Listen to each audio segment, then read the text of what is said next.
Montessori metodo centre yra labai visi draugiški vaikai. Ir virš jų šviečia saulytė. O kadangi šviečia saulytė, reiškia, Montessori metodo centre yra ypatingi vaikai, kurie yra linksmi, gabūs, žingeidūs ir norintys daug išmokti. Prašau. Taigi čia yra mūsų Montessori metodo ženklas. Dar šį ženklą galima pamatyti ant mūsų įėjimo. Pastebėjot, yra rožiniam fone, žydrom raidėm užrašyta Montessori metodo centras. Aš pamačiau. Aš dabar kalbu, taip? O Montessori tai yra moteris, kuri kūrė ir sugalvojo visas tokias priemonės, su kurio mes dirbame.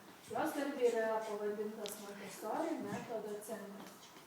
Taigi dar, kad Evri užbaigė mūsų mokyklėlę ir labai gražiai dirbo, mes užrašėme geros kloties ir didelės sėkmės mokykloje. Mes tau linkime.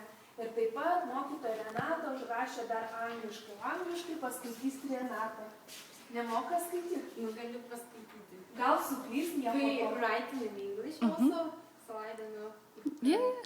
Happy graduation, Avery. There are so many things you'll experience for the first time, and they are all waiting for you. O čia yra ypatinga knygelė, čia yra surašyti visi mūsų darbeliai, kurie yra ir pliusiukai pažymėti tuos, kuriuos Evri įveikė. O jeigu vienas pliusiukas reiškia susipažino. Taip? Vėliau mes dar turime uždėti labai svarbų dalyką, tai yra uždėti magistro kepurę. Taip, tai yra ženklas, kad Evri užbaigė pirmąją mokslo pakopą. Galim tą progą paploti.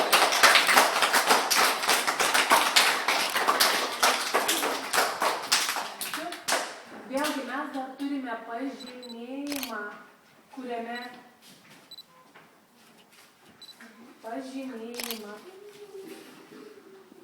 yra irgi vis